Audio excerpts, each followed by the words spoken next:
le véritable docteur, le véritable évangéliste, le véritable pasteur, lorsqu'il devait parler de son ministère, il s'est appuyé sur les Écritures. Amen. En Luc 24, la Bible dit, et commençant par Moïse et par tous les prophètes, Amen.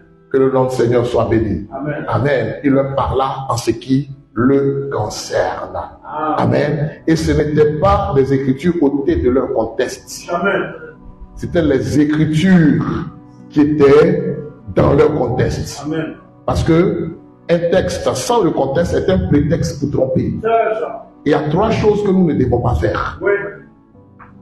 On ne doit pas mal interpréter les Écritures. Amen. On ne doit pas disloquer les Écritures. Amen. Et on ne doit pas placer les Écritures au mauvais endroit. Amen. C'est ça le mauvais placement que les faux docteurs utilisent. C'est-à-dire, ils placent mal les Écritures.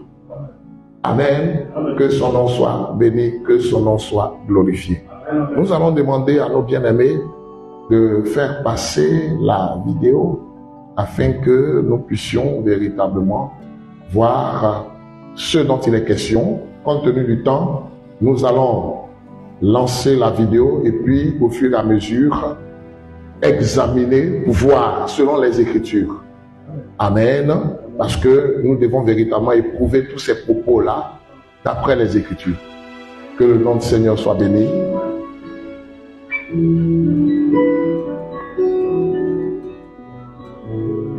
Salut, chers peuples congolais. Salut, mes chers frères et sœurs de partout. Que Dieu vous bénisse richement.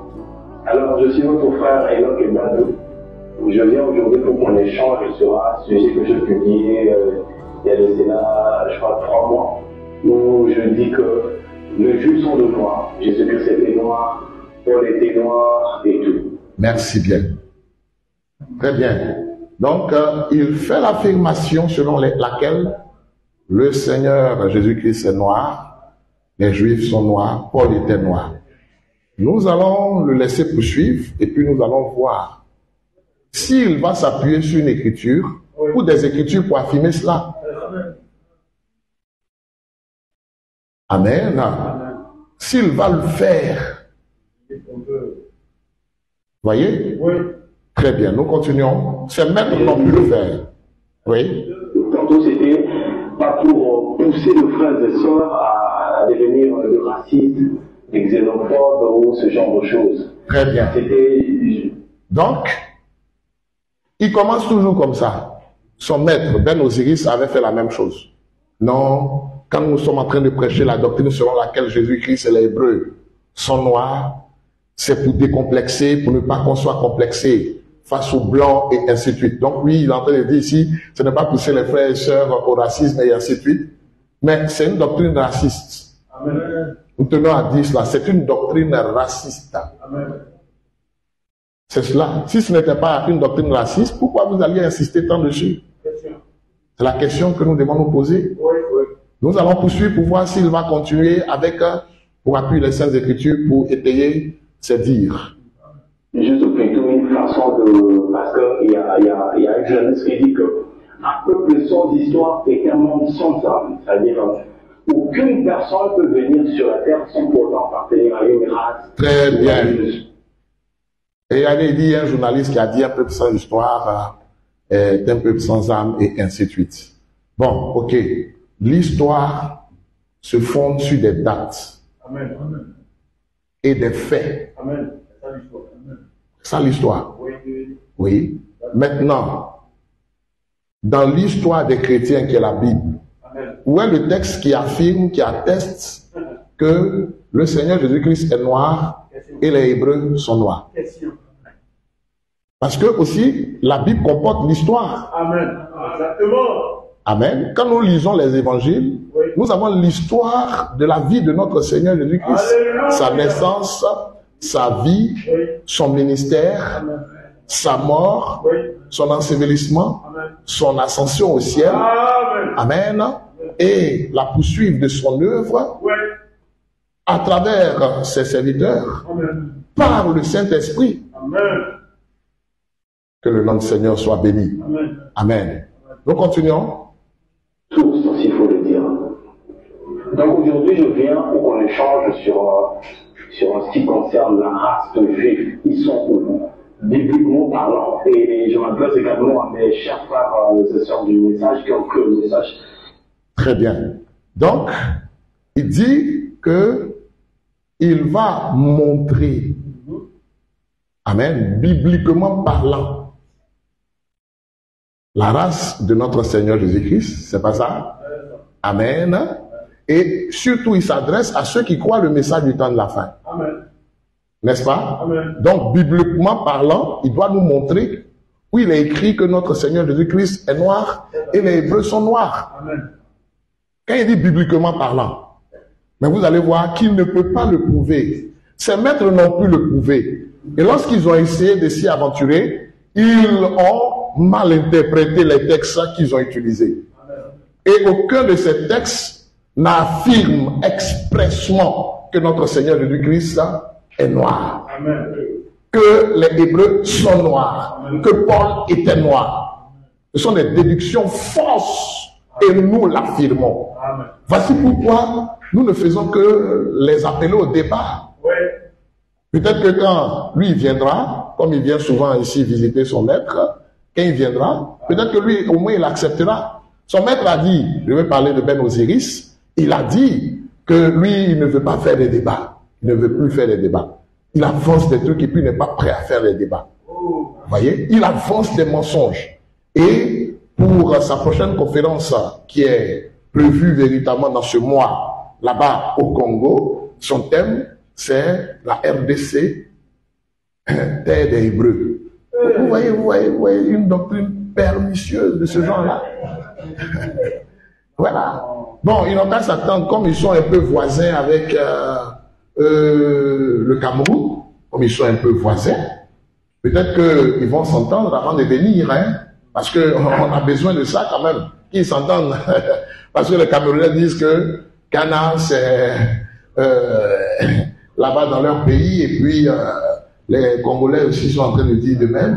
Bon, et puis maintenant, nous voyons véritablement que Ben Osiris, qui disait véritablement que toute l'Afrique subsaharienne, c'est ça, la terre des Hébreux, et ainsi de suite.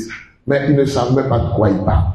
Mais continuons. Au fur et à mesure, nous allons avancer, nous allons voir que ce sont des comédiens. Voilà, ce ne sont que de purs comédiens. Nous continuons. William Branham leur faire voir aussi dans le message où frère Branham a parlé de juifs. Très bien. Très bien. Donc, il dit aussi qu'il va montrer, nous qui croyons le message du messager prophète William Branham, où le prophète Branham a parlé de juifs. C'est pas ça? Bien. Écoutons-le. Africain. Donc, juifs africains. Je vais où il a parlé de juifs africains. Où le prophète Branham a parlé de juifs africains. Comprenons très bien cela. Nous continuons. On va voir où il va parler. Je m'adresse également à mes chers frères et sœurs du message qui ont cru le message de William Branham. Leur faire voir aussi dans le message où frère Branham a parlé de juifs qui sont africains. Très bien. Donc, où le messager prophète a parlé de juifs qui sont africains. Oui, donc, on va l'entendre, nous montrer cette citation. nous continuons. Donc voilà. Alors rapidement, je vais lire Jean 4, 9, où la Bible dit ici que la femme samaritaine lui dit: comment toi qui es juif me demandes-tu à boire, à moi qui suis une femme samaritaine? Les juifs, en effet, n'ont pas de relation avec le samaritain. Vous adorez ce que vous connaissez. Pas nous, nous adorons ce que nous connaissons, car le salut vient de juifs. Ici, c'est la conversation entre la femme samaritaine et Jésus-Christ. Donc la femme s'adressant à Jésus lui dit que, la femme lui dit: comment toi qui es juif me demandes-tu à boire? Donc je vais quand même tirer votre attention là-dessus. Donc la femme appelée Jésus-Christ juif. Très bien, merci. Et on va lire aussi quelque part. Un instant. Bien. Puisqu'il a dit qu'il va prendre des textes bibliques pour confirmer que Notre Seigneur Jésus-Christ était noir. En quoi est-ce que ce texte qu'il vient d'utiliser là dit que Jésus est noir? Ça n'a aucun sens.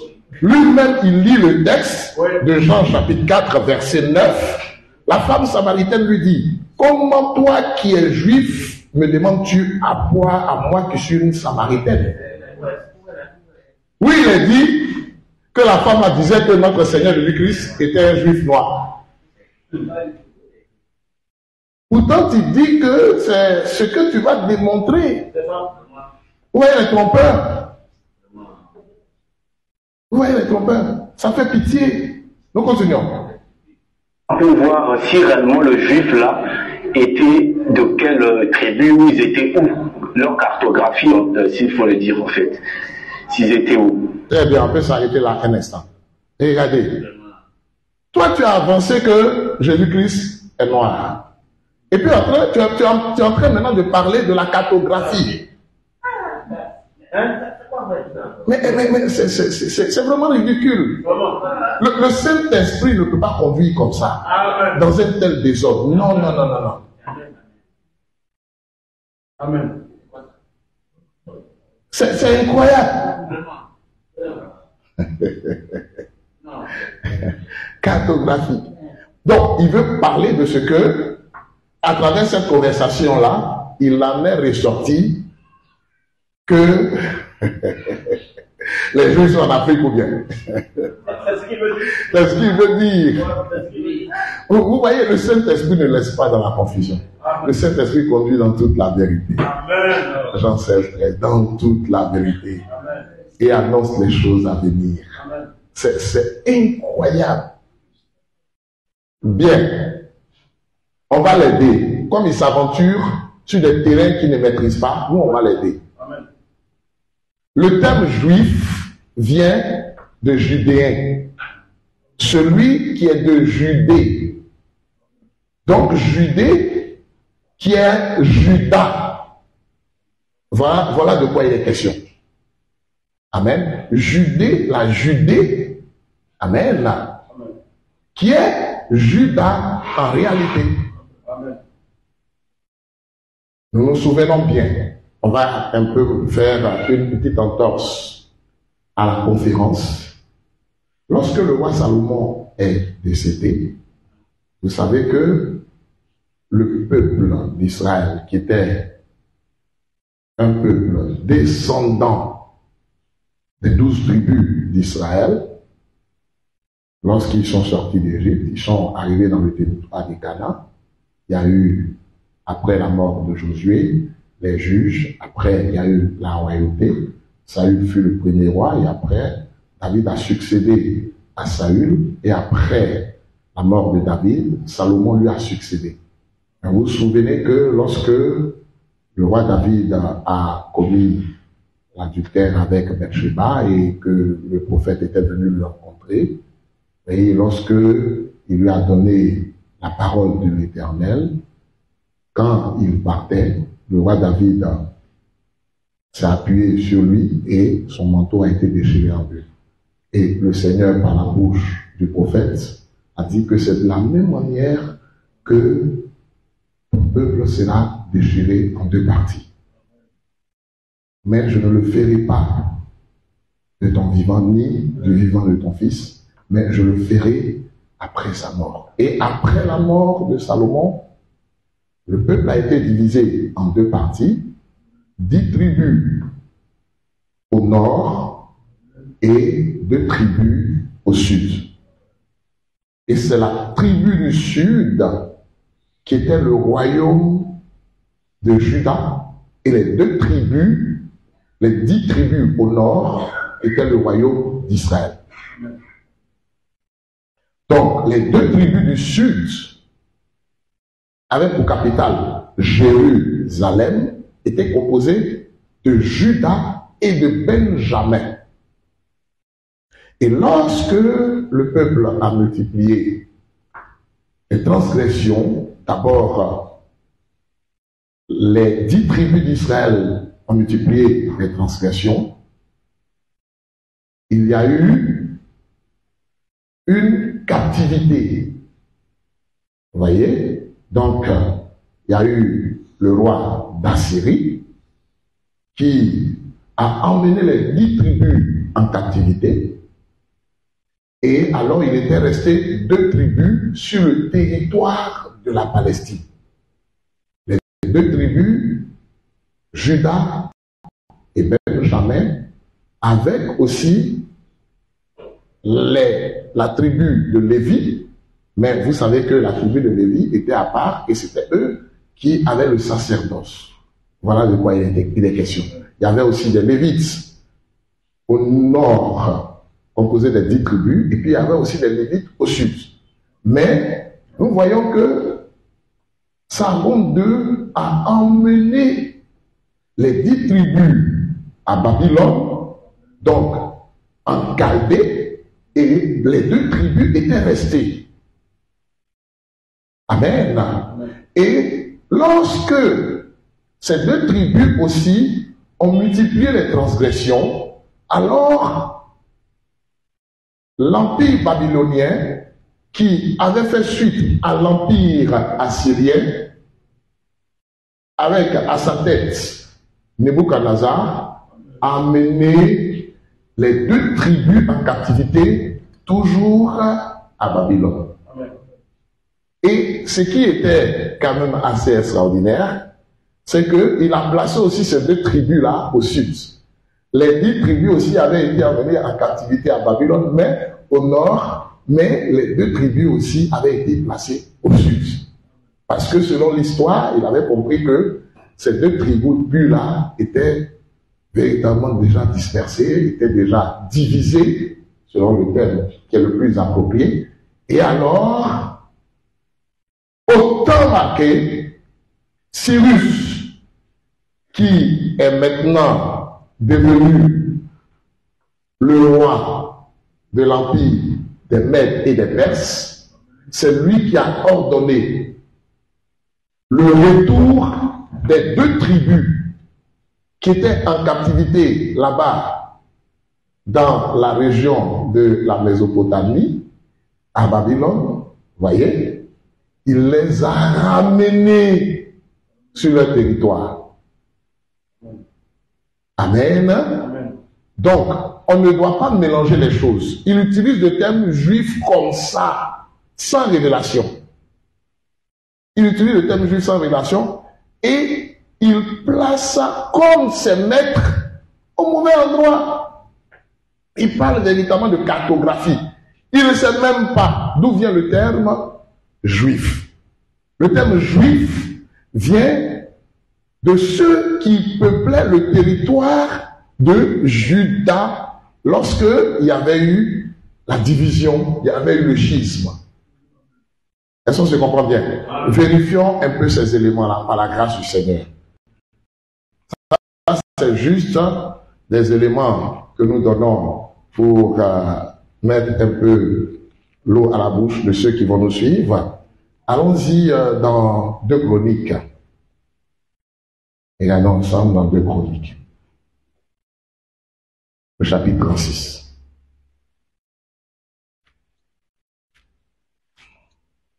De Chroniques 36.